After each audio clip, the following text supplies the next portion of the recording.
पाठ 16 मेरी शिखर यात्रा। पाठ परिचय। बछेंद्री पाल को एवरेस्ट पर पहुंचने वाली प्रथम भारतीय महिला होने का गौरव प्राप्त है। प्रस्तुत पाठ में एवरेस्ट पर पहुंचने के उनके अनुभव का वर्णन है। जरा सोचें, आप कौन सा कठिन लक्ष्य पूरा करना चाहेंगे? क्यों? जीवन मूल्य। अपने जीवन में सदैव कोई लक्ष्य तय करना चाहिए और उसे प्राप्त करने के लिए जी जान से कोशिश अवश्य करनी चाहिए। कर्नल खुल्लर ने साउथ कोल तक की चढ़ाई के लिए 3 शिखर दलों के 2 समूह बना दिए। मैं सुबह 4 बजे उठ गई, बर्फ पिघलाई और चाय बनाई। कुछ बिस्कुट और आधी चॉकलेट का हल्का नाश्ता कर मैं 5:30 बजे अपने तंबू से निकल पड़ी। अमदोरजी ने मुझसे पूछा, क्या मैं उनके साथ चलना चाहूंगी? मुझे उन पर विश्वास था और साथ साथ मैं अपनी आरोहण की क्षमता के बारे में भी आश्वस्त थी। सुबह 6:20 पर जब अंगदोरजी और मैं साउथ कोल से बाहर निकले तो दिन ऊपर चढ़ आया था। हल्की हल्की हवा चल रही थी और ठंड बहुत अधिक थी। हमने बगैर रस्सी के चढ़ाई की। अंगदोरजी एक निश्चित गति से ऊपर चढ़ते गए।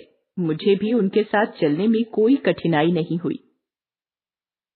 जमी हुई बर्फ की सीधी और ढलाऊ चट्टानें इतनी सख्त और भुरभुरी थीं, मानो शीशे की चादरें बिछी हों।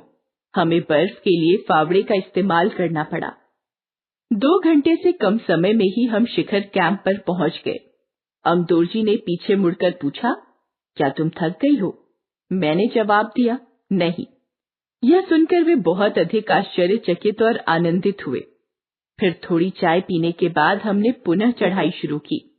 लाहाटू एक नायलॉन की रस्सी लाया था। अंगदोरजी और मैं रस्सी के सहारे चढ़े, जबकि लाहाटू एक हाथ से रस्सी पकड़े हुए बीच में चला। तभी लाहाटू ने गौर किया कि मैं उन ऊंचाइयों के लिए आवश्यक यानी 4 लीटर ऑक्सीजन की अपेक्षा कम ऑक्सीजन यानी लगभग 2.5 लीटर प्रति मिनट के अनुपात से लेकर चढ़ रही थी। मेरी रेगुलेटर पर जैसे ही उसने ऑक्सीजन की आपूर्ति बढ़ाई, मुझे कठिन चढ़ाई आसान लगने लगी। दक्षिणी शिखर के ऊपर हवा की गति बढ़ गई थी। उस ऊंचाई पर तेज हवा के झोंके भुरभुरे बर्फ के कणों को चारों तरफ उड़ा रहे थे, जिससे दृश्यता नहीं के बराबर हो गई थी। मैंने देखा कि केवल थोड़ी देर के बाद कोई ऊंची चढ़ाई नहीं है। ढलान एकदम सीधी चली गई है। मेरी सांस मानो रुक गई थी। मुझे लगा कि सफलता बहुत नजदीक है। 23 मई 1984 के दिन दोपहर 1:07 पर मैं एवरेस्ट की चोटी पर खड़ी थी। एवरेस्ट की चोटी पर पहुंचने वाली मैं प्रथम भारतीय महिला थी। एवरेस्ट की चोटी पर इतनी जगह नहीं थी कि 2 व्यक्ति साथ साथ खड़े हो सकें। चारों तरफ हजारों मीटर लंबी सीधी ढलान को देखते हुए हमारे सामने मुख्य प्रश्न सुरक्षा का था। हमने फावड़े से पहले बर्फ की खुदाई कर अपने आप को सुरक्षित रूप से स्थिर किया। इसके बाद मैं अपने घुटनों के बल बैठी। बर्फ पर अपना माथा टेक कर मैंने सागर माथा के ताज का चुंबन लिया। बिना उठे ही मैंने अपने थैले से हनुमान चालीसा और दुर्गा माँ का चित्र निकाला। इन्हें अपने साथ लाए लाल कपड़े में लपेटा और छोटी सी पूजा करके इनको बर्फ में दबा दिया। उठकर मैं अपने दल नेता अंगदोरजी के प्रति आदर भाव से झुकी। उन्होंने मुझे गले से लगाया। कुछ देर बाद सोनम पुलजर पहुंचे और उन्होंने हमारे फोटो लिए। इस समय तक लाहाटू ने हमारे नेता को एवरेस्ट पर हमारे पहुंचने की सूचना दे दी थी। तब मेरे हाथ में वॉकी टॉकी दिया गया। कर्नल खुल्लर ने मुझे बधाई दी और बोले, देश को तुम पर गर्व है। हमने शिखर पर कुछ समय व्यतीत किया और अपनी वापसी यात्रा 1:55 पर आरंभ की। अंगदोरजी और मैं साउथ कोल पर 5:30 बजे तक पहुंच गए।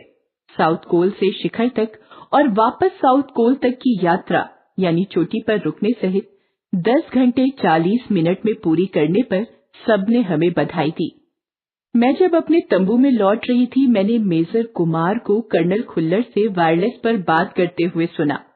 आप विश्वास करें या न करें श्रीमान, बछेंद्री केवल 3 घंटे में ही नीचे वापस आ गई है और वह उतनी ही चुस्त दिख रही है जितनी वह आज सुबह चढ़ाई शुरू करने से पहले थी।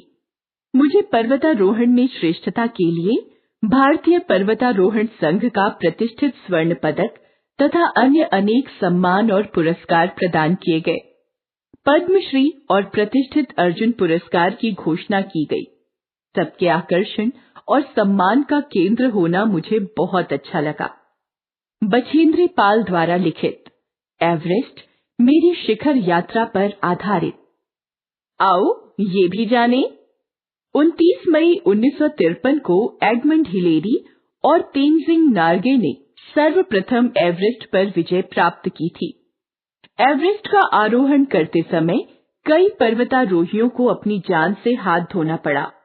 प्रतिवर्ष अनेकों पर्वतारोही एवरेस्ट पर चढ़ाई का विशेष प्रशिक्षण लेते हैं। माउंट एवरेस्ट को नेपाल में सागर माथा कहा जाता है। शब्द निधि शिखर, चोटी, पीक, आरोहण, चढ़ाई, चढ़ने की, माउंटेन, आश्वस्त जिसमें यकीन हो, विद सर्टेनिटी, दृश्यता, देखने की क्षमता, विजिबिलिटी, आनंदित, प्रसन्न, हैप्पी, श्रेष्ठता, उत्तमता, एक्सीलेंसी, प्रतिष्ठित, सम्मानित, प्रेस्टिजियस, प्रदान, देना, बीस्टो, घोषणा, ऐलान, अनाउंसमेंट। श्रुत लेखन या उच्चारण अभ्यास शिखर, आरोहण, आश्वस्त, दृश्यता, आनंदित, श्रेष्ठता,